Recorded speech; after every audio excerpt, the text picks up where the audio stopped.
All right. So, um, for first interview here. So we're kind of getting in the swing of things. Thank you so much, Lisa, for coming on. You are absolutely incredible, and it takes a lot of courage to do what you're doing. So, if you want to go ahead, and kind of maybe, uh, you know, give yourself a little bit of a background, and then let's go into your story. Yeah, sure. Well, thanks, Jonah. Thanks for having me, and I'll be your first guinea pig, and I'm honored to do that and all that. You've just been an awesome person and very caring. I can see you're a very caring individual. So I know a lot of people are benefiting from your channel and stuff. I know. I mean, I know I have. So, but anyway, yeah, my name's That's Lisa. good. I live in Pacific Northwest, and I've been married for 30 years to the same awesome guy, and I've got two girls, and always been an entrepreneur. My husband's always been an entrepreneur. We've always been like self-employed and always kind of keeping our options open, so to speak. And so, yeah, that's kind of what brought me to you is the whole multi-level marketing thing. Watching your story that you had when you were with Amway, Hmm. um, and so yeah, that's kind of why I'm here, just to tell my experience with that of 30 years of that. So it's been a really long time for sure. Wow, 30, and, 30 and I and years. I have a lot of different perspectives, and I've been out of the business a few months now, so I'd say things are still evolving and coming to my mind, and things are still kind of coming out into my thoughts. But I feel like I've got a pretty good grasp on a lot of stuff now. Yeah. Right. So Okay. ask away whatever you want me to share. Uh, so before we get into how you got in, what's it like Yeah. being in, and then ultimately you leaving, um, what I think is really really important to kind of tackle is the question of um, how is it that how are you affected after this? That's wow. That's a really man. That's a loaded question. I would say for the last couple of years, really ever since COVID. When COVID came onto the scene, I noticed things started changing a lot. Like I think a lot of businesses started changing. A lot of things started being revealed to me, things I was not sure about before, but I couldn't really put my finger on it because COVID revealed a lot. I think to all of us how certain things were handled, how certain businesses chose to navigate that. I'll just say. Right. So I would say for the last many years, I was kind of like not feeling right. I was feeling like this whole situation is we're just a tool for these people. Like Yeah. we're just a tool for the people in this business at the top, the big pen, so to speak. And so I felt that way for a really long time. And then when I got out of the business, we decided, and I pretty much talked my husband into it. I have to admit, he really isn't quite where I'm at, but the fact that he's willing to listen to my point of view, I'm really excited about that because there was never going to be a quit in his mind. That was not ever an option. He's a college level athlete. He's always been extremely motivated, very competitive. Quit isn't in his vocabulary. And as you remember, that's how they make you feel when you're in the business. Is if you quit, you're a loser. Hmm. You know, you're Oh. you're a loser, and you're treated differently. And so when I decided to get out of the business, I noticed I started getting treated a little differently. And I thought, no way, these people have been my friends for 30 years, my upline. Yeah. And interestingly enough, when I sent our upline a text, without getting the whole story, you'll get the gist of it, is that we had decided to step down as IBOs after 30 years. We appreciate their friendship. We wish them the best. And honestly, I said, we wish you guys the best. It's been, we love you because we do. We've known these people a really long time. And so about 2 days later, I get a text from our upline Emerald, and he says to me, "This can't be Lisa," and use my last name. "You're an imposter. Who is really sending me this message?" And I just went, "What in the hell does that mean?" So I talked to another friend that's gotten out of the business, and he said, "Oh, he's just making you question your decisions. He's making you think to try to make you think you're stupid for leaving the business. Like, you've known me for 30 years, now I'm an imposter because I decide for myself that we choose not to be IBO." So that's what these people do. So when you ask me how I feel, kind of a long way to answer it, but I feel manipulated. I feel like the whole thing was fake because as soon as you decide to do a different decision than what they think you should do, you're out. You're just an imposter now. You don't belong. That's pretty bad. I mean, what do you think about that? Well, I'll tell you a little bit about my own story. I don't know if I mentioned this on Scott's show, but I got a message from one of my upline's upline, right, or I should say my upline's upline. And I remember getting a message. They had reached out to me and they had said that they heard some troubling news about me, and I said, I told him, I said, get lost. And um, he said, okay, well, do I need to call a professional for you? I was like, fuck you. Whoa. I was like, fuck So you, the dude. troubling news was that you were going to quit. Yeah. I'm hmm assuming. Yeah, Okay. yeah. And they lost. Of course, they were losing money out of it, right? And Sure. so I so that's my experience. It's they always come to you while you're in. Oh, they'll pump you up. They will pump you up, man. They will gaslight you. They'll gaslight the shit out of you. They'll tell you, oh, you're going platinum Jonah, and then when something happens and you're asking questions, then they start gaslighting you. They start, well, I mean, they're already gaslighting you, but that's when they play the manipulation tactics, and especially when you decide to leave is when they begin to really ramp that up. It's just like being in a toxic relationship, just like it, Yeah. right? Um, Yeah. so with that and how you felt after you left, what would you recommend people to do after just leaving?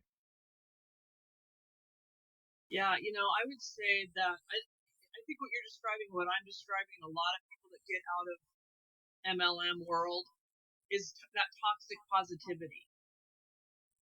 It's like they try to be positive, and after 30 years of me watching, I mean, I go so far back. I go back to before Amway was even on the internet, and we were doing, getting our products from people at each other's garages. I mean, I guess I know Scott said one of the things that I really made me feel better is he said, you come from a place of a different perspective than a lot of people because you've watched it evolve over such a long period of time. So I think that that's just a lot of part of my story too, is that I watched so many changes and so many things happen. But the consistent thing that I can say now, I believe that your upline, let's just say your upline platinum and above. Anything below that's just the kind of the you and me's of the business. But and we did come close to going platinum. I will say that. But I think that anybody, a smaller pin level, we call it, than a platinum, is just a tool. And what they want to do is keep you in the business as long as they can, profiting from you for as long as they can. The tools, the functions, the books, the CDs, everything that you're sucking your money into every month. Their goal is to keep you in for as long as they can do that because they know when you quit, and you will eventually, everybody typically does, they'll have to replace you. Yep. So that's the mindset you have to know going into these kinds of businesses is that you really are just a tool. You're a person that they're using to build a pyramidal structure of income for themselves. And it's a constant cycle of recruit, quit, recruit, recruit, quit. I mean, I watched people that were, let's go diamond for years and years and years and years, and they never did a thing. So it's really hard to, let's just say this is the worst ROI business, return on investment, Mm-hmm. ROI being return on investment. This would be the worst ROI situation you could ever get involved in. So if you're getting in this to make some money, your return on investment will never happen. You will be sickened if you sit and look at the money you spent. I'm sure you did, and just I think you said you were in for like a month or two. Oh, I don't. I wasn't in even for a month, but Okay. the So money that I money you spent, thank yeah, God you didn't go too far in. But when I sat and I looked and I did a profit and loss statement, I started realizing how much money we had spent over 30 years with always the promise from your upline that you're going to go platinum like they told you and just keep doing what we say and just keep doing what we say and eventually you're going to make it. And there comes a point where you're like, no one's going to make this. This isn't going to happen. And I think what keeps you in really for a long time is that positivity. You know, they love bomb you. They do all these things, and you think these people are really your friends. But you just had witnessed that that's not the truth, and so did I, because of the way we were treated when we wanted to leave. yeah. Mm-hmm. So that says a lot to me. Like, that's what cults do. If you wanted to leave any other situation, nobody would question you. You're a grown adult. But when you want to leave a cult type situation, you're questioned, you're gaslit, you're criticized, you're manipulated. So those are the things I would say when someone's interested in wanting to get involved in a multi-level business, just know you're part of a structure they're trying to build. You don't mean really anything to them except what you can give them financially. That's really it. Right. And that's what I really have learned. And it's a very bitter, hard lesson, let me tell you. It is. It is. You know, and I also consider myself an entrepreneur myself. When I was in college, I used to sit down and make all kinds of pendant for necklaces and stuff. And you know, I made a little bit of money off that. But it was that drive to work for myself is what really um, attracted me to the quote unquote business. And you know that's what a lot of them use as a weapon. They use an opportunity to become financially independent, and you know, especially given our current economic climate, it's really hard for people to meet that independence. Um, and they break things down so well because they've had ever since the late 50s, early 60s to really perfect their craft at convincing people, you know, through the numbers and breakdowns to join, and they sure enough got me as well. So, what? That's why Amway is the example in MLM world because that's exactly what you said. They've been around for over 60 years and they have perfected what they do, and they're a behemoth. So we Yeah. can't personally shut them down, but what I feel we can do is this: tell our stories, Mm-hmm. get it out there, because then when you're approached by someone who wants to show you the plan and wants to, start you through this process that they do, and they, confront you in Walmart or wherever the heck, anywhere that they go to meet people, including myself. I did it too. I'm not proud of that, but that's what we were taught to do. Go meet people. Go get your name list. Yep. And when someone gets approached and they've heard your story or my story or any other stories that are out there, they're going to go, "Oh, I heard about this." Run kind of thing. And another thing I wanted to say too, I think is really important because I know you address this on your channel, is mental health. Because I Oh yeah. think I really, really believe this. I've thought about this for the last few weeks. I really believe that multi-level marketing companies attack really vulnerable people. I think they attract them. You've got They a do. person who's broken. You've got a person who's been through a divorce. You've got a person who's looking to, like you said, make extra money in a bad economy. For myself, I came from a very, very dysfunctional family where I didn't have a family. My mom was married 14 times while I was growing up. Most people would just go like, "What?" What? Yeah, 14 times. I was drug around. It was Wow, really crazy. that's crazy. 14 times. Family. And when Worldwide came along and our upline came along and this business came along, I saw it as, oh my God, this is a family I never had. And I think that was one of the reasons I stayed in so long. I truly thought these Mhm. people were my family. Yeah. and my husband being the athlete that he is, he's competitive and he wanted to win. So you put those two together, it makes sense we were in as long as we were. But the mental health thing is that everybody I've talked to, I've noticed a thread is that they're going through something hard most of the time when someone prospects them to get into one of these businesses. I'll just use mine, for instance, Amway, and yours was that too. If they're vulnerable in some way and their mental health is not quite there at that moment, they're going to be very attracted to the love bombing, to the positive stuff, like you were saying, or you're going to do this, and you're going to go diamond, and you're going to all this. You just think, oh my God, I've never met any people like this. They're amazing. They're so positive. They believe in me. And you need that right at that moment if your mental health's down or if you're going through something, right? Yeah. So I think that's really a big part, is to be aware of your mental health and don't go getting involved in one of these things if you're not in a good space, because it could really be disastrous for you. It can. Absolutely. So when it comes to my story, you mentioned the love bombing and someone being there when you had no one else. I had a falling out with my mother a couple years ago, and to not get too much into it, she basically threw me out of her home to save her marriage. And now she did tell me that I could stay with my brother because my brother had his own place at that time. But when I called my brother, he started going off on me and screaming at me and telling me that I was the problem for what was going on. Now, could I have handled the situation differently? Yes. But then again, I had already suffered a whole year of being disrespected. And so I finally blew up. I got tired of it. I just snapped. And, of course, I talked to both of them like they were children. Anyways, I didn't have any family around. My friends, relationships blew up, and it was just me. And I was already in a bad mental health state because of my PTSD, which I just got denied from the VA about. So I'm still really kind of sorry. I'm really sorry about that. I saw something about that on your channel. I'm just really sorry. It's not great. Yeah. No, it's not. But I was suffering from PTSD, depression, anxiety, and they took advantage of it. And they really did. So, you were talking about showing the plan and what entails that.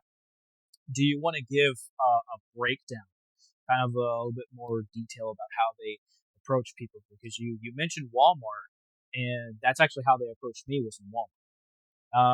That's how they approach everyone. So do you kind of want to give a breakdown from approach to drop the message to showing the plan and all that stuff? Sure. Yeah, this would be good. This is a good question, because if somebody sees that starting for them out in the public, they can know what's going on. So, yeah, we were always taught, and I know you were. I want to say you were with, was it LTD? LTD. Okay, so I was with Worldwide Group, and same thing. It's a different LOA, line of affiliation, but Worldwide broke off of LTD, the Bill Britt system, so it's all the same thing. LTD tends to be East Coast, Worldwide tends to be West Coast. I know you're on the East Coast, so that's kind of where that comes in. But I would say their mode of operandi is the same. So we were always taught to go out and get a name list and to do what's called form people. You form them. You find out their occupation, their recreation, what do they do, what are their dreams. Try to create a conversation with somebody to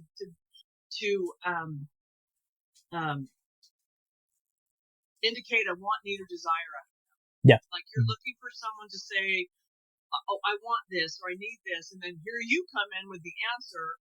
Oh, well, I have a way that I can maybe make that happen for you if you keep your options open. Or do you, I have a mentor, a financial mentor that mentors me, and he would love to work with you. Any number of these phrases can come out of whoever's talking to that person. So there's that. And I would just say that if someone ever comes up to you and they tell you they have a mentor, a financial mentor, but they don't really tell you what it is. Or, do you keep your options open, but they don't really tell you what it is. Or, tell me if where you're at right now is going to get you where you want to be 5 years down the road. Well, I have a solution for you, but they don't really tell you what it is. You get the theme here. They don't really tell you what it is, but they try to get your number, and they try to be able to, I want to meet you at a coffee shop next week, and let's talk and let's get to know each other. And that's when the love bombing kind of starts. And then there's all these compliments they throw at you, or they love your shoes, or whatever the heck it might be. So I would say that anytime someone in a Walmart, Starbucks is very commonplace, the mall, really anywhere, like the farmer's market, they target places where there's going to be people. Okay. So obviously they're targeting crowds where they're going to get a conversation going with somebody. So if you're out there and you're in that situation, someone approaches you and they start these kind of conversations and you feel that ick, it is because it's ick. So those are typically multi-level marketing conversations. That's how they get started. I mean, I know probably most of them are that way, but I know in Amway, that's what we were taught. Right. That they want to, start that conversation. So once they do that, if they get your number, then what they'll do is call you, and then they want to have, what we were taught as the first meet and greet, where you sit down maybe at a coffee shop, you get to know that person, and then you're going to find more wants and needs that they have, and then you're going to have the solution. This business that we are offering you is the solution, but we don't know if you're going to quite fit. You're going to have to pass some tests, so to speak. That means I'm going to give you a book, I'm going to give you an audio, and when you listen to those things and you follow through with that, then we can go to the next step. Because if you don't do that, then, you're not accountable. So it's a toxic positivity again. See, they compliment you, but then they also put you through a series of tests, and if you don't pass them, well, you're kind of not good enough for them. So it makes you want to pass them. It's all psychological stuff. So once you've done that, and let's just say you get through all that, then they're going to invite you to a board plan. And then that's typically going to be where they're going to take you in front of their upline. It could be at someone's home. It could be at a hotel conference room. It could be depends on what's coming up in that area within that week or so. And then that's when, you're going to go and you're going to be shown the plan where they literally have a whiteboard and they draw it out on a board about how to go platinum in the Amway business. So, I mean, that's kind of a small synopsis of it. If you want more detail than that, just ask. But that's pretty much how it is. And then at that point, once you see the plan, they just assume you're ready to get your business going. Time to get, registered, and let's get you through that process, and let's get you on the apps, and let's get you on the voicemail system, which is costing another $150 to $200 a month. Let all this money starts to come into play.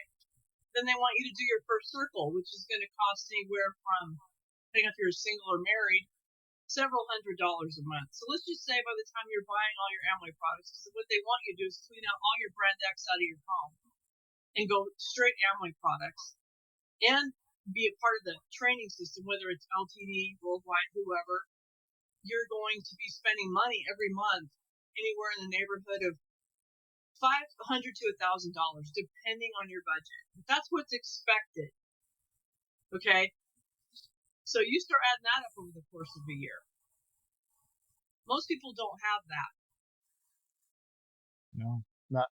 I mean, most. That's what you're in for. Most people don't even have a couple of hundred. And ways of rationalizing it to make you realize, but this isn't, like I said, return on your investment. This is, you're investing in your business if you do this. So they have ways of manipulating where you really believe if you do this and you teach other people to do this, you're going to make it.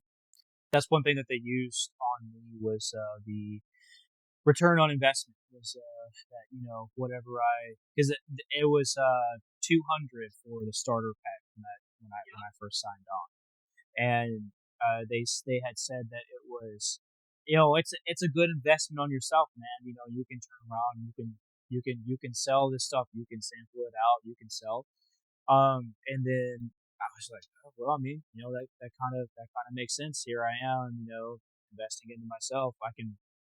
I was figuring out ways where I can turn $200 into $400, and so, but the thing is though, we can get to the pricing and everything like that on their websites, but they mark up things so astronomically high, even if you were trying to maybe mark it up just a little bit more so that you could make some money back at least. It's really not worth it because you only have stuff from the starter pack, so you have to go back and buy more. You know.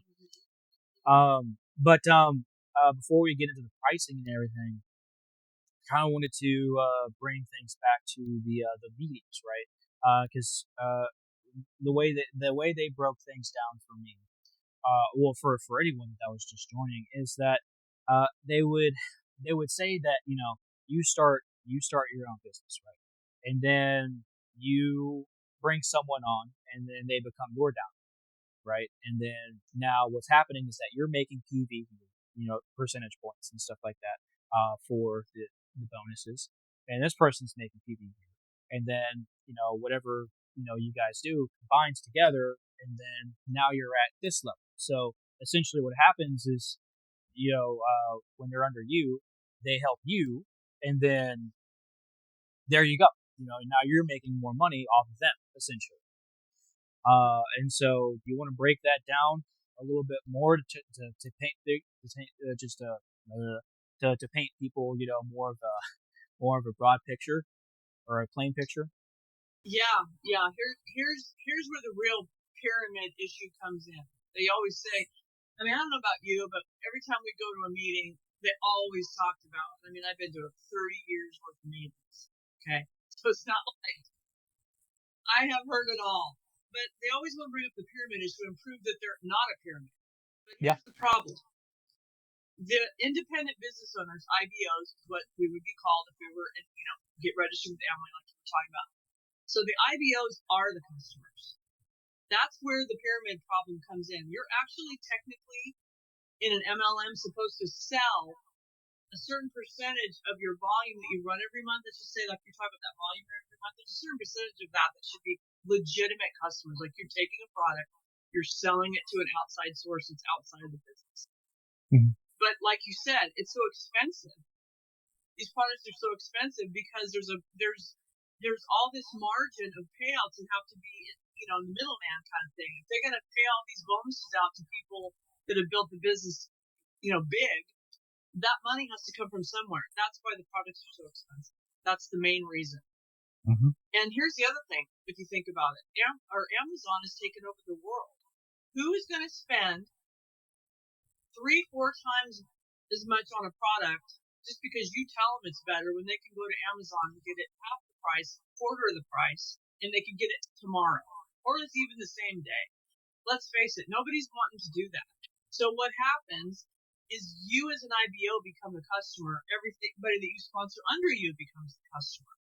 So everybody's buying their products for themselves. And what we were taught to do, I don't know if you were taught this, but we were taught to go in and register fake customers and run volume through them. Mm-hmm. We were taught to do that for years. Go in and put your grandma in there. Go in and put your neighbor, put your kid, whoever. And just every time you hand out an excess, you can write that whole case off that you sold it to a customer. Or every time you give a lipstick out or you let somebody sample something, that entire thing can be written off as a customer. Or, quite frankly, you can just run some of your volume through that customer so it looks like some of your volume's going to a customer. That's the stuff we were literally taught. Oh, yeah. How they're getting away with this, and the FTC, I think the FTC is cracking down because Amway's changed some stuff in the last 4 years where you have to legitimately have registered customers online now. So stuff is shifting a little bit. But that's where the problem is, Jonah, is you've got people that, just hierarchy of people buying all these products, spending lots of money every month, and the guy at the top is the only one making any money of the top of that structure, pyramid, call it whatever you will. So that's what makes this so damaging, because you keep thinking that you're going to get where they are at some point. Right. But the truth of the matter is you just really never do.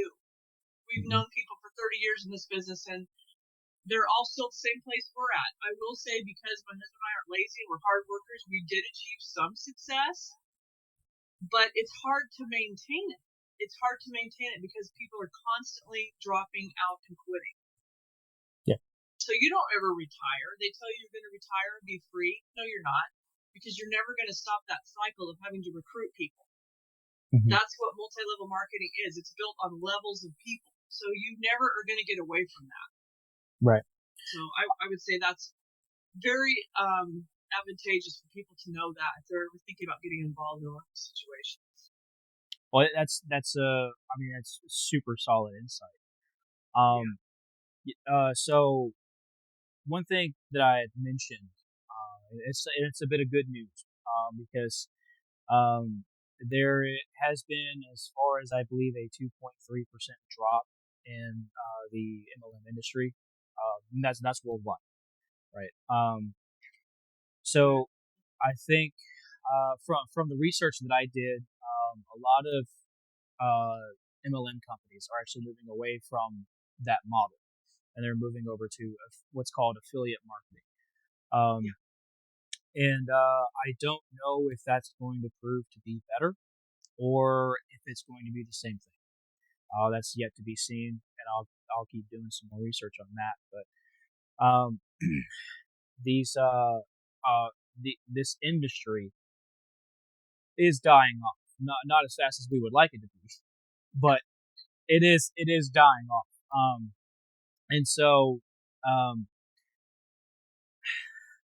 it's what while you were in, right, and we kind of touched on the monthly deposits, right, that you would have to pay essentially to keep your membership. How do you happen to have like an estimation on how much you would spend over the 30 years that you have been in? Oh God. You're gonna ask me. You don't have to No, it's multiple hundreds of thousands, and I'm not even kidding you. Yeah. Oh wow. When you start adding up because every year there's 4 functions a year. Right. You've got travel expenses, you've got these function prices, you've got CDs, you've got books, you've got your subscriptions every month to. At the time, it was called Communicate. I think you had Communicate as well, the voicemail system. I'm pretty sure LTD used that as well. You might not have gotten that far if you were only in a month. Could be. Probably not. I don't think so. But there's all these subscriptions they want you to buy into, and what's build your business, and they call it college. It's college. If you're instead of going to a college out in the outside world, you're going to go to this college. You're going to invest in yourself. So there's all these expenses that total up to be very expensive by the end of the year, multiple hundreds of thousands of dollars over a 30-year period of time. But yearly, about $12,000 a year, probably. And that doesn't even include the products. Okay, that doesn't even include your stuff you're buying. That's just the functions, just the travel, just the suit you need to buy, the dress you need to buy, and all this stuff they want you, basically like a walking Ambot. Yeah. So. Oh wow. That and after you've seen all this for a period of time, you just really start to realize this isn't a business at all. They never really taught us how to build a business. They just taught us to think a certain way, act a certain way, talk a certain way, and perform a certain way. That's what we were taught to do. If I can look back, and that's some of the stuff I was saying in the beginning, I'm starting to this stuff is coming out where I'm realizing what I've really been in for such a long time. I always wondered, why don't they sit down and teach us how to build a business? We would have these meetings called nuts and bolts where they would supposedly go over the core steps, is what they call them, where, you do these things to get to this achievement. But it was just kind of the same talk over and over and over again. And I'm sure that you know what I mean, even though you weren't in that long, you still obviously saw something was wrong, or you wouldn't have got out so quick. Something woke you up real quick, and thank God it did.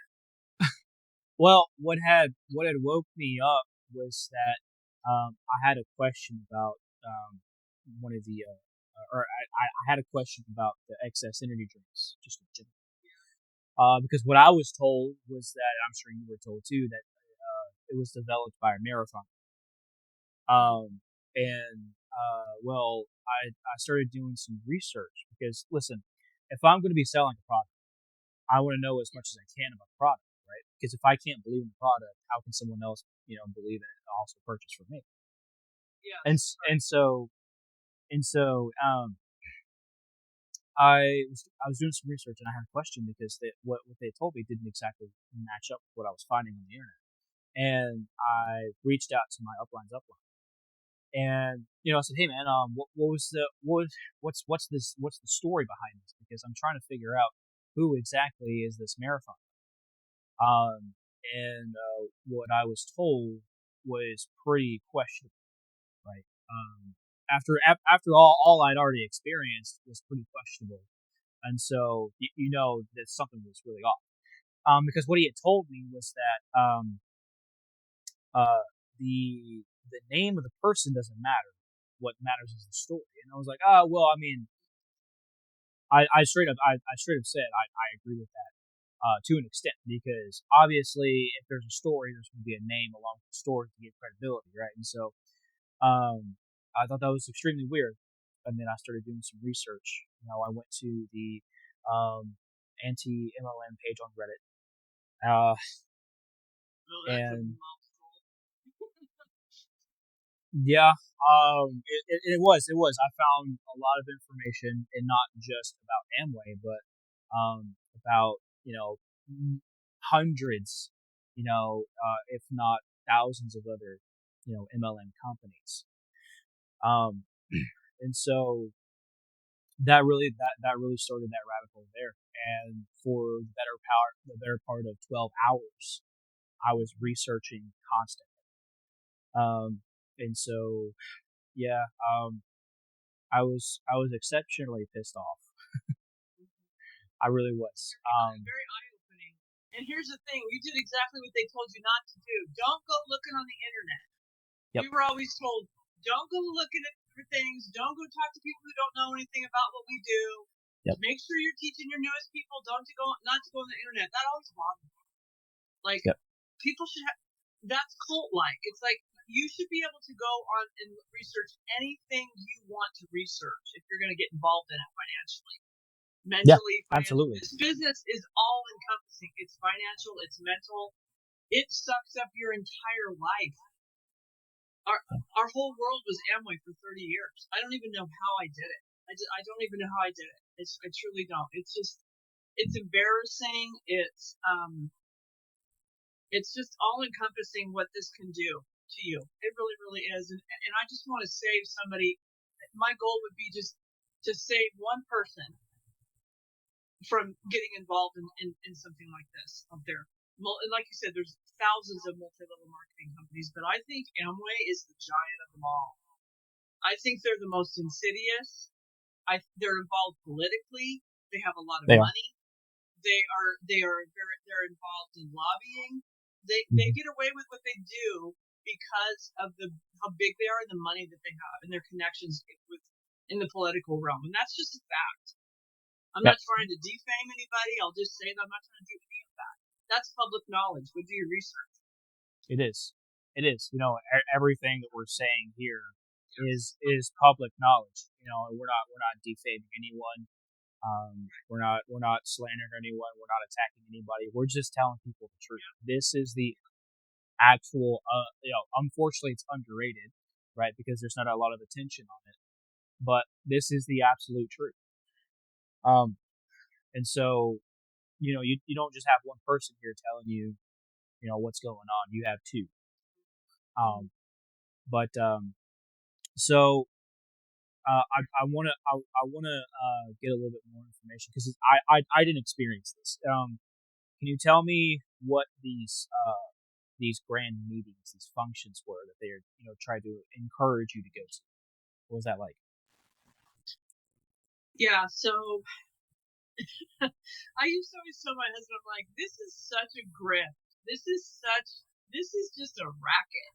And the reason why you begin to feel this way over time, I felt this way for 30 years. Okay. But my Mm-hmm. husband, I'm just a person who wanted to support him. He really, really believed in this business. His best friend showed him the business. So, like I said, quitting was not an option. It was like, we just kept going. We just kept going.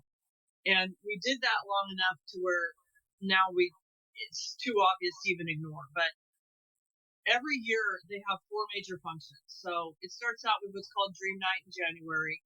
And that's where you'll go to a meeting and you'll have like a sit down dinner and you wear a fancy dress and a suit and the whole bit. And it's like it's a production where they'll do a video production where they show fancy homes and cars. It's all about lifestyle, dreams, lifestyle. Okay. Then after that, it will go shift into springtime leadership. That's typically done in a massive arena, like the Tacoma Dome, we'll say, for instance. Most people would know where that is, even though if you're on the East Coast, you probably know Tacoma in Seattle. So a big arena kind of a situation, okay? We're talking 20,000 people. So then there would be those kind of functions, and those happen 3 times a year, where every 90 days they would have you at one of these big arenas going to these massive conventions where there's 10 to 20,000 people. And it was solid, 3 days solid, nothing but talk after talk after talk of lifestyle. The diamonds are up there speaking, the wealth, the this, the that. You can do it, you can achieve it. Just take your brain out and put our brain in your brain until you get the job done kind of a mentality. And that's what is pumped over these weekends every 90 days. You leave there feeling, it's like a dopamine hit. Do you know what I mean? Like when you get around a certain, it's like if you go to a rock concert and you just get all jazzed up and you just get all, you feel good. It's like you've got a dopamine hit going on. That's what these do for you. And they are smart and they know that. And they know that you'll make it about 90 days before you start to crash again from that high you got from building the business, and they'll do it again. So I started noticing this pattern over the years, like, why do we need to go to these meetings and hear the same talk, the same people over and over again, and put out all this money? Okay, these functions are $200 per person. So if you're married, you're putting $400 out the door just to get into that arena. That doesn't include your hotel, your travel, your food. Now you start adding that up 3-4 times a year. People cannot afford this stuff. So, it got to the point where it's like, I told my husband, I said, I am no longer going to do this. I don't like the person I've become building this business because we're trying to talk people into spending money they don't have. I would honestly say from the bottom of our hearts, we were never the manipulative type of people. We actually got in the business to help people and help ourselves. We never had that mindset like, let's use people. That really genuinely wasn't our mindset. We wanted to help people. We were trying to offer them some solutions financially. We wanted to offer them some great products. It was never for us about that. But you can't help but not become that when you're around that. Do you know what I mean? Because that's what the whole business entails, is talking to people, sponsoring them, building your pyramid, so to speak. That's the only way you're going to make money in this. So it came to the point where I told my husband, I'm like, I can't do this. I cannot do this. The economy is hard. People are struggling, especially after COVID. And during COVID, when our leaders wanted us to spend $250 per person for a Zoom meeting in the middle of a pandemic when people are dying, sick, lost their jobs, I said, that's it. That's it. I've seen too much here. This is not right. And so I became like you said, I became really pissed off. And that was about the time where I kind of started stepping back and I stopped going to things, and I just slowly got to where I am now, to where, I just ripped the Band-Aid off and told my hubby, we're not going to do this anymore. We're done. I had to for him almost, because I think he knows that this is a failing situation. But it's hard for a guy. You guys, your work, you're tied up into your work as far as, I think your self-image, men have egos. I think you'll agree with that. You don't want to feel like a failure. So I think men sometimes women can make these decisions a little easier. I think we see things that men don't see. So that's that perspective.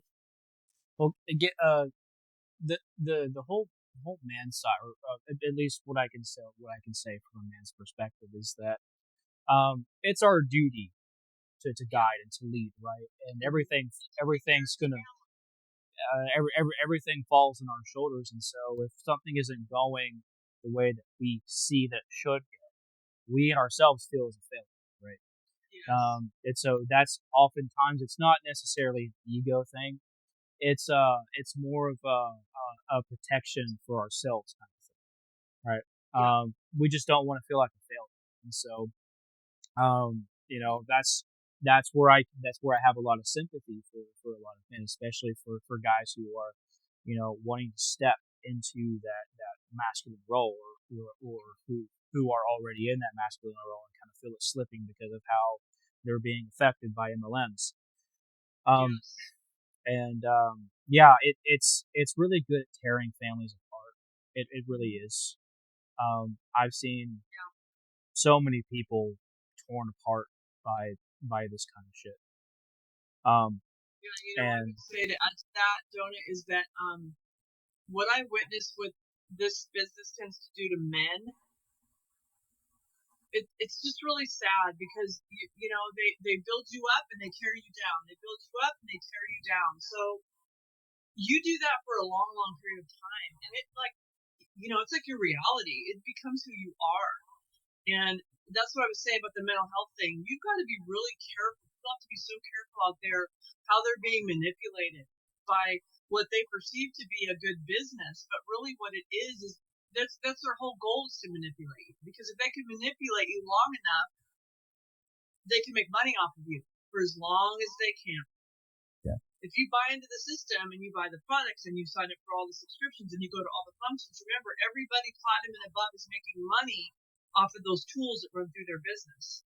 And they don't ever disclose that. That's fraud. yeah, they don't. That's actually something.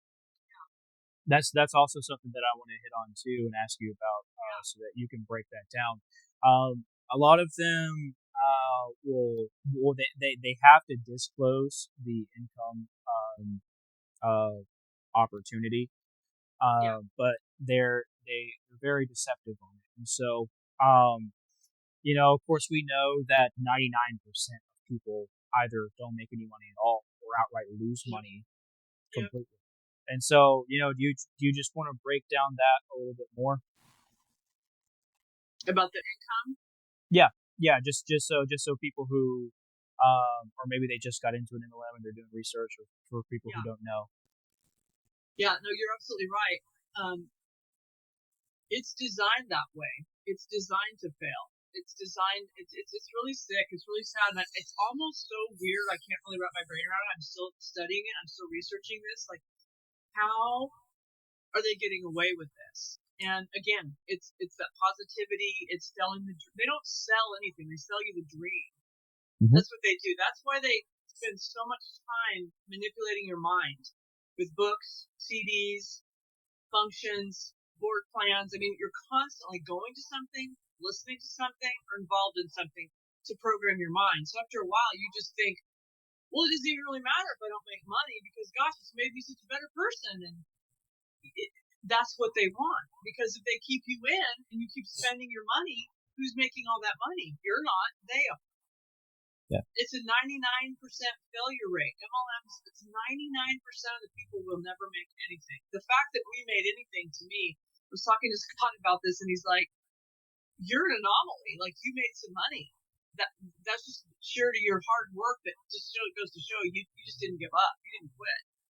And when you were in those modes, I mean, we did make some money, but we never made more than we spent. There's the problem." Mm-hmm. Because of all the cost of building the business, you end up spending way more than you'll ever make unless you go diamond. And then the way those diamonds really, really make that money is off the tool system. It's Mm-hmm. off of what LTD puts out, Worldwide puts out. This is how they're making their money. It really is not the products. It's not Amway. Amway is a small portion of it. And you can Mm-hmm. go on to the Amway site. You can even look at their income disclosure statement. I went through all of it. As soon Mm-hmm. as I was ready to quit, I'm like, I'm going to get my facts in a row. Anybody can go to their website and look at all that. It's public knowledge. And you can find out what the average independent business owner makes. It's nothing that they tell. Oh yeah, They it's fabricate all absolutely, these numbers. it's a lie. Absolutely. So it's Yeah. really, really, the fact that they're getting away with this is what makes me so mad. It just boils me. And I just really want people to hear these stories that we all have, these experiences that we have, to save someone else, because I really think that we can use the internet as our tool to get our stories out there, because people are watching this stuff. People are looking. Mm-hmm. That's what I did when I was ready to quit. I was like, I'm going to go and do everything they told me not to do. I'm going to start researching. I found you. I found Scott. I found Roberta Blevins, who has Life After MLM. I mean, I could go on and on and on of these people who have podcasts and shows about people who've been involved in a multi-level business and what it did to their lives and how they're speaking out about it. So sometimes I don't like the internet because it can be a bad place, but we can use this for our benefit to tell our stories. Yeah. I was in an incredibly dark place. I mean, I was already in a dark place, but I was even more so in a dark place after the whole MLM situation. Did you feel targeted? Did you feel vulnerable when they approached you? Were you in a vulnerable place at that time? Oh yeah. I had just so I was actually on my second semester of college when they approached me. I had just taken a former friend in to get him back on his feet, and so I was like, oh, you know what? I'll keep your contact, right? Yeah. And so it wasn't until after I dropped out of school and I had actually kicked my friend out of my life that I had reached back out. And so yeah, I was in an incredibly vulnerable state. And was he the one that showed you the business? No. So my upline had approached us. I'd never known this guy before. In Walmart. In Walmart, yeah. Yep. And what did he say to you? I just want to know what he said. He said, well, if you want to keep your options open, I have a business opportunity for you to work for yourself. But I was like, well, I mean, that doesn't sound like a bad idea because last semester I was actually making some. I mean, it wasn't the best. I made what $100 in like a week or something like that. But I was looking for more ways to make money, and so they dropped that, and I was like, well, let me at least check this out, right? Because this could lead to something. It's always the curiosity that kind of really gets you, and they're hoping that you take the hook on that. And sure enough, I did. And then so they absolutely took advantage of a vulnerable person. And they will always go after vulnerable people. Did you just like walk it up to Walmart? Like, did you start a conversation with you? Didn't you feel that was weird? So it wasn't me actually that he started a conversation with. It was my buddy at the time, right? He was having a conversation with my upline. Right? Okay. And then we got introduced that way. And so that's what that was. Yeah. So yeah. But that's the whole thing. See, what you just described and what I just described. Anybody that comes up to you, can you hear me okay? Yeah, I think my headphones. You're fine. Go ahead. Okay. I would just say that. I mean, you're just browsing the aisle, shopping at Walmart or Target or wherever, and somebody comes up to you and just talks to you about a business opportunity. Well, that right there should be like red flag number one. Right. All MLMs do this. All of them. All of them do. You're right. You're exactly right. They either do that or they approach you on Facebook and they use their social media. And I always taught not to do that, but a lot of MLMs will do that on social media. They'll reach out to their friends list. Hey, hun, that's what they're called, huns. I've got an opportunity for you. Are you looking to make some extra money or whatever it might be? But that's not how real businesses present themselves. No. So there would be a red flag right there that you're looking at an MLM when people start asking you those weird questions in public like that. It's just random. Yeah. Yeah. So yeah, I think my headphones died Oh well. That's fine. We'll just roll with it. If people, if people are gonna listen to this no matter what, so it's fine. But yeah. So,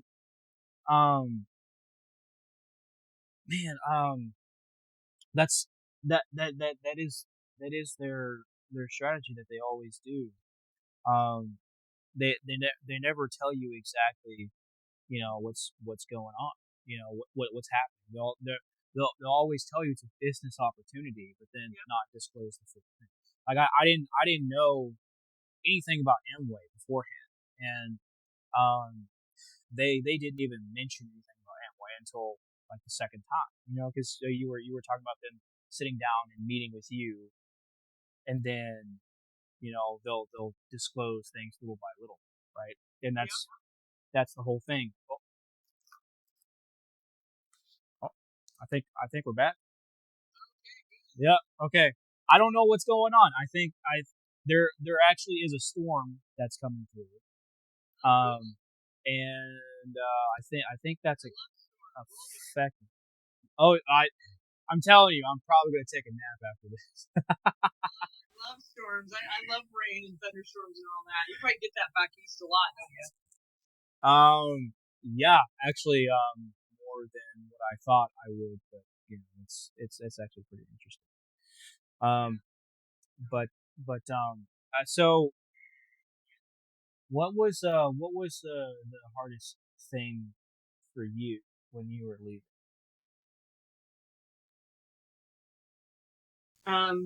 Wow. I'd have to say I had a lot of tears over that, of realizing I think I felt really stupid. Mm. And I've had enough people now tell me, you're not stupid, you were just a victim. Yeah. So that's helped me to see that a lot of, like Scott told me, I was in, 12, he was 14 years, 12 active. He's like, I felt the same way, but he goes, here's the thing, we're not stupid. We were just really duped by these people. We Yeah. actually really thought they cared about us. We really thought they were friends. And, a lot of my husband's upline, or a lot of our upline were my husband's personal friends that kept us involved, I think, a little longer. But here's the weird thing, all of his friends quit, and we were the only one left.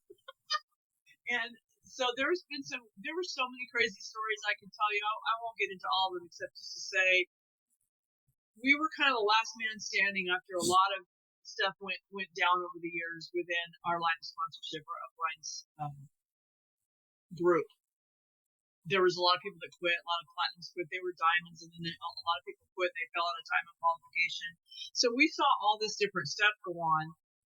And I think the thing I feel is just really sad. It's like, who would I be after 30 years if it weren't for this? How would I have thought differently? How would I have seen the world a little bit differently? But because of the influence that this business can have over your brain, I just felt really sad. I'm like, who would Lysa be if I weren't in this business for 30 years? What could I have done? What could I have been without this influence over my life? And that really made me feel really sad. So I'm trying to turn that around right now into, well, but now, and you're still young enough to enjoy your life. You're not Mhm. I'm not too old yet. I mean, I'm getting up there, but I still have years You're still young. life. Yeah, I still have years to enjoy life, and I'm Mhm. grateful that I did figure things out.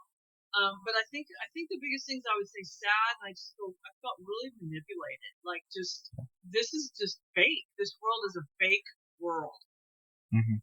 and that's hard to come to terms with. It really is. It's not been an easy thing, and I think we just have to learn to forgive ourselves. We live in sometimes crazy things happen in your life, and I know, like I said, my broken family situation where I really never had a family, and all of that played a big part in me kind of clinging on to this group of people thinking they were like a family. So definitely be careful out there when you think that these people love you and care about you. I'm not saying none of them did, but here's how you're going to find out. Walk away and see how they treat you.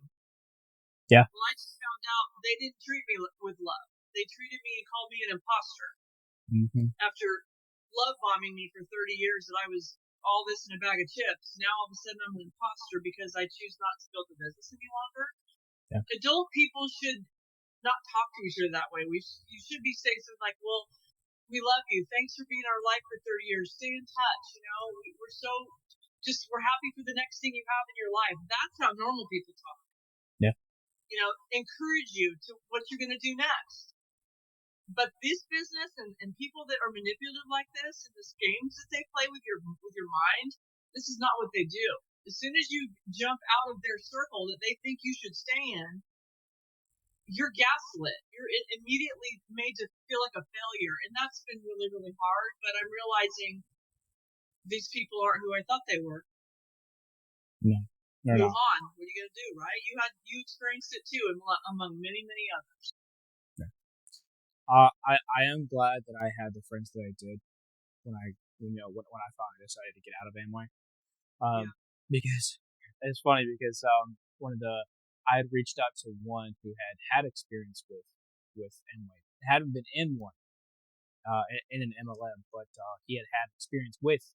He had personally knew my upline's upline. And I said,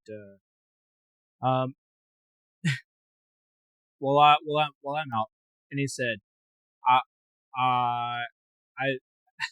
I figured it wouldn't take you long. Okay. And I was like, okay, well, yeah, I mean, sure. And I actually sat down with him not too long ago and had a pretty good conversation. And told me a lot about, his experience with other shady companies, not MLMs, but other shady companies. Yeah. And so yeah, but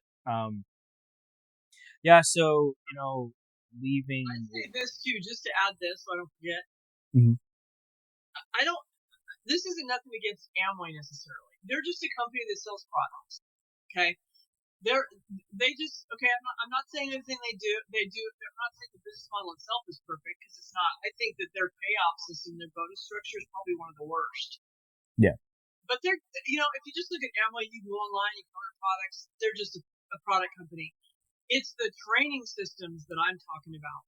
That it's not Amway that did that. It's the Worldwide, it's LTD, and all the other millions of them that are out there. Not millions, but dozens, literally dozens of training systems out there. The one you were involved, LTD, Worldwide would be me. That's where I'm talking the damage against stuff of what they do to your brain, the functions and all this stuff they try to program you for so long. Amway never did any of that. I never went to one Amway meeting in my life. It was a Worldwide meeting I went to that taught me how to build the Amway business. Does that make sense? Yeah, I would say that it's the two paired together, right? It's the two paired together, but I want to make sure if somebody's out there and they're shown the Amway business, so to speak, and then they're invited to a meeting, well, it's going to be the training system that's presenting that meeting, whatever that LOA is, that line of affiliation that's teamed up with Amway. It's true, it's the two of them together. Yeah. But that's where the real damage is done, is the tool scam, like I would say Scott and Peter call it, the tool scam. Yeah. Mm-hmm. Yeah. Unfortunately, these things happen, and it happens to vulnerable people. It's not stupid people that it happens to, and I felt stupid when I had left too, because I was like, how did I let myself get manipulated like this?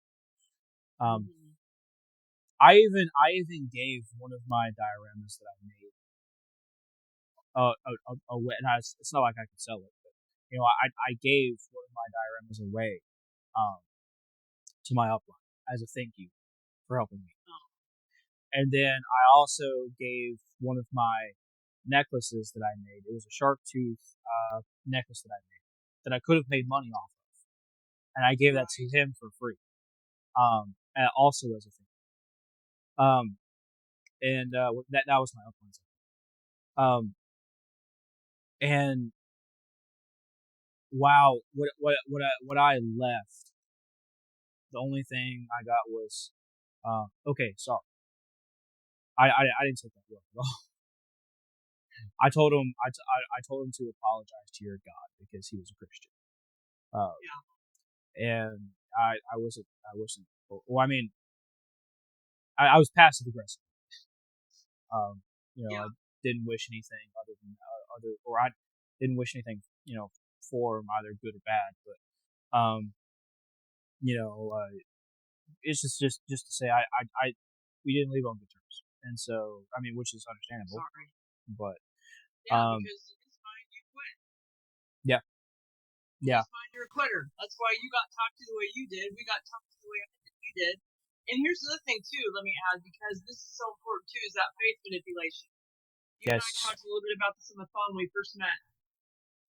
The way that they use God and Christ and all that, and I'm a Christian woman, okay? I've grown up in the church my whole life. mm-hmm. But the way that they use it to manipulate people is really scary. It's really wrong, and it really breaks my heart because I think a lot of people that I've met and talked to through this process have left their faith because of the way they felt manipulated. Yeah, Because in them, it's like all one big bundle. Well, if you did this at that meeting and you're a liar and you're a fraud, then that's a lie and a fraud too. That's how they think about faith now. yeah, And that's just really breaks my heart because, and I hope everybody will figure that out as time goes on. We all have to meet God personally. It's between you and it's between me and him or you and him or whatever. You know what I'm saying? yeah. But I really feel sad the way that they use faith to manipulate people to make money on them. It's the worst of the worst. It's sick. It is. Yeah, that's you were saying that that MLMs will sell you on a dream. Uh, Yeah. I would I would say that that's partially true. And I say that because it's not necessarily something that they sell you on a dream. It's they sell you on religion. They sell you on faith. Right? If they get you to believe that you can stay afloat in a sunk cost, right? And so and they'll do whatever means that is necessary to do that. But yeah, I'm so glad that you're out, and I'm so glad that you had the courage to come onto my channel here and talk with me for a little bit. Um, I mean, I commend you so much, for coming on here, and then also, having the courage, to show your face because you were afraid in the beginning, about the reprisal, and you're just like, fuck it,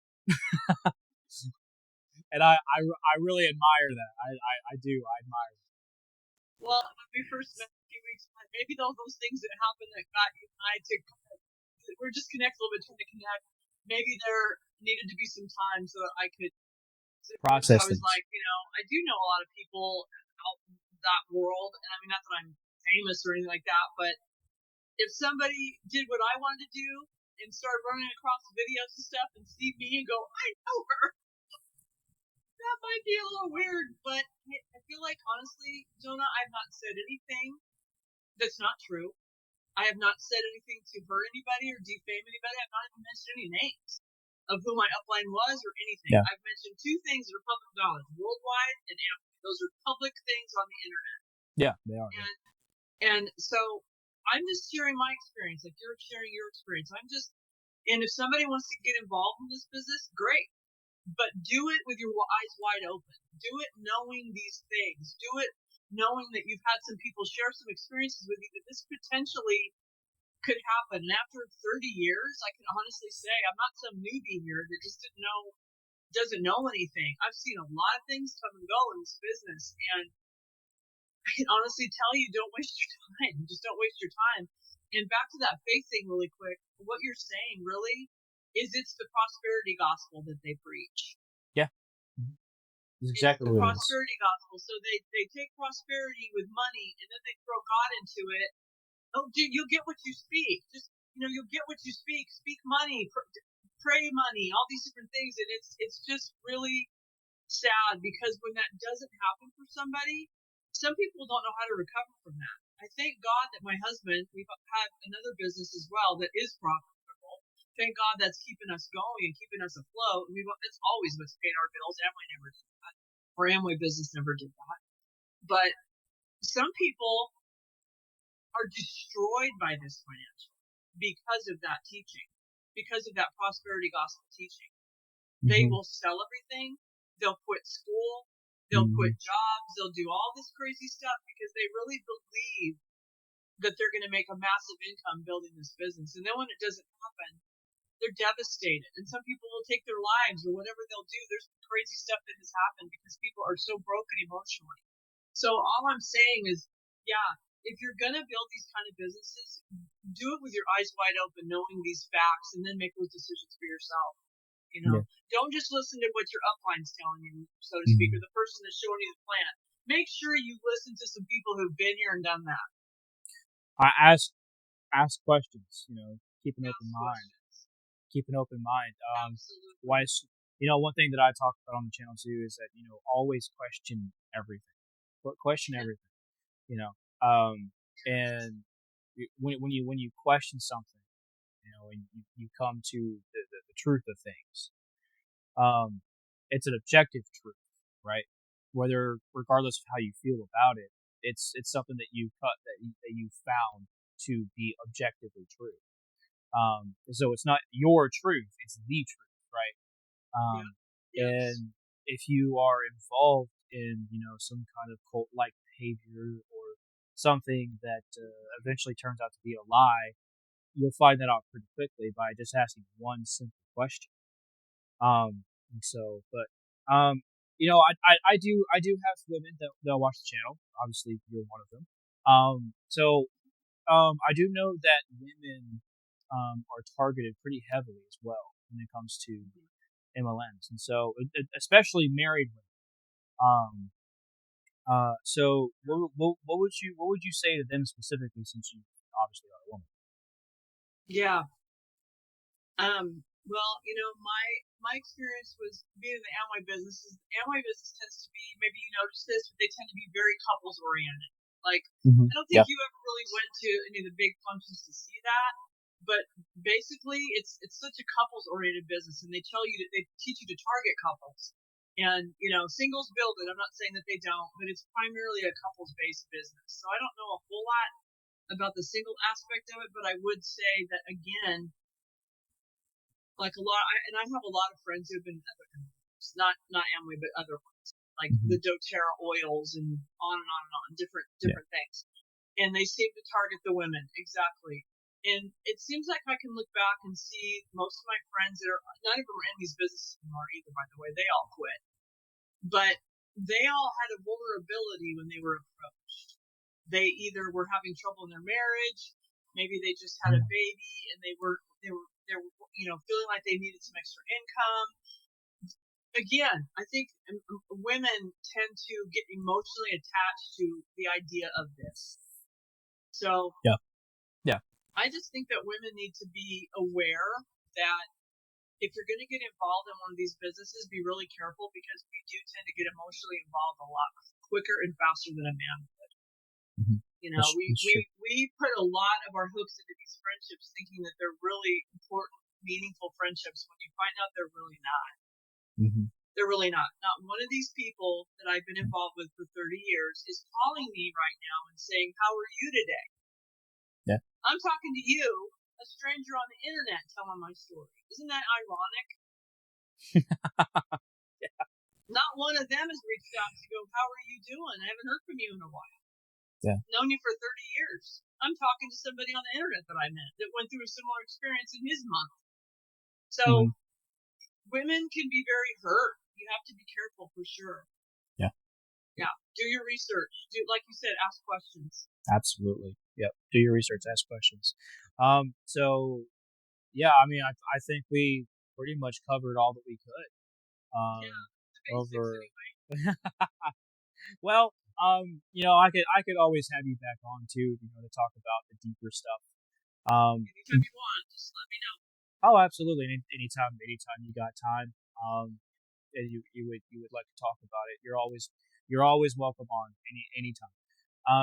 But of course, before we close this off, is there anything that you really wanted to add?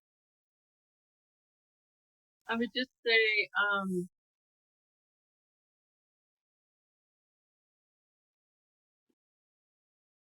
I would just say, pay attention to your gut. Pay attention to your gut feelings because Mm-hmm. I've had them all along. I had Mm-hmm. them all along, and I just sort of kept pacifying them that, Mm-hmm. well, it's just me. It's just me thinking this. I've got to have a better attitude, or I've got to this or that, And I pay attention to your God-given gut feelings that you. Yeah. I mean, honestly, I feel like I've even developed a little bit of social anxiety from this business because Mm-hmm. I have been conditioned for so long to go and get into a crowd, to talk to people, and even lately, when I go out into like a public place where there's a lot of people, this feeling will come over me where I'm like, I feel a little bit of anxiety, and I think it's because I'm so programmed that you better go talk to people because you need to get that name and you need to make that connection today to build your business, right? So I'm working through that, even like just realizing that this stuff goes really deep, and pay attention to, as a woman, as a man, to the feelings that you're having that don't feel right when you get involved with something like this. Yeah. Anything in life, really, but we're specifically talking about multi-level marketing. Be aware those feelings are there for a reason. Those checks, Mm-hmm. those red flags, they're there Mm-hmm. for a reason. And had I listened to them many, many years ago, I wouldn't be sitting here telling you for 30 years I got sucked into this. Yeah. So I think that I would leave it with that because if we all would listen to our gut instincts, we all have them. I think we could save ourselves from a lot of problems in life. We certainly could. We certainly could. Yeah, it exists for a reason. And it's not just men that have, a gut feeling. It's Yeah. also women as well. And so Yes. Yes. always trust your gut feeling because Mm-hmm. 9 times out of 10, it's right. I've had to learn that lesson Yeah. over and over again, and I too put my gut off as well when I was going Mm-hmm. through. But Yeah, I think, because honest people would want you to ask questions, right? Think about it. yeah. An honest person wouldn't be offended that you want to know what it is. An honest person wouldn't be offended that you want to know more before you sign on the dotted line. Mhm. Those all should be big red flags to somebody if they're not disclosing stuff. And they're always wanting you to Yeah. go to the next step or the next meeting or let's meet again. Just be aware of that. Like that right there is not how humans should be functioning. We're Mm. adults. We're not children. Don't let anybody treat you like a child. Oh You yeah, know? not at all. I experienced too much of that while I was in the military, so I'm done. I'm done with that. But Exactly. You're probably a pro at that, Jonah. Just give that advice. un- unfortunately, but with that, we'll go ahead and end it there. I think that's a really great point to end off on. Is to always trust your gut. And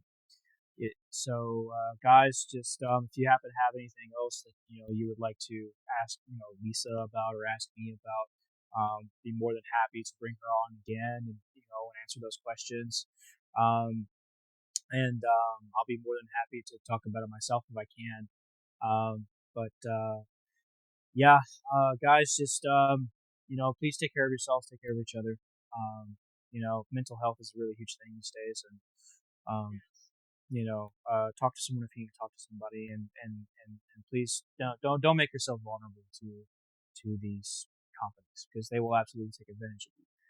Um, and then physical part as well. Get go. You don't have to go to the gym, but just get active at some time, right? Just take care of yourselves, guys. And also, please, support my good friend Lysa, for coming on and talking about you know all of this experience. And I know it's been incredibly difficult, right? And I just want to lift you up and say, both you and your husband are amazing, especially you for coming on and talking about it. And I just want to say I'm proud of you, and I am admirable. I admire you especially for being in for so long and finally coming. Oh, I wouldn't say finally, but just coming on and saying something, especially so quickly after you left. That takes a lot of courage, and so I just wanted I feel like I don't have time to waste. It's like I feel like I feel like I'm super embarrassed. It's been 30 years, but on the other hand, I'm like, I'm not the kind of person to go hide in a corner. It's like, no, no, no. People need to know about this. They do. Thanks, They Jonah, do. for saying all that. You're Of awesome. course. Thanks for what you do. Why? I'm just trying to do what I can to help people, regardless of their background, who they are. Yes. Because you're right. This needs to be talked about. There needs to be exposure on this, and um, people need to know about this. And so Yeah. I'm just doing whatever I can, however I can help someone. So, thank you again, Lysa, for coming on. Um, guys, just lift Lysa up, show her some support. And yeah, just take care of yourselves. I'll talk to you guys soon. All right. Okay. Take care. Bye. Bye.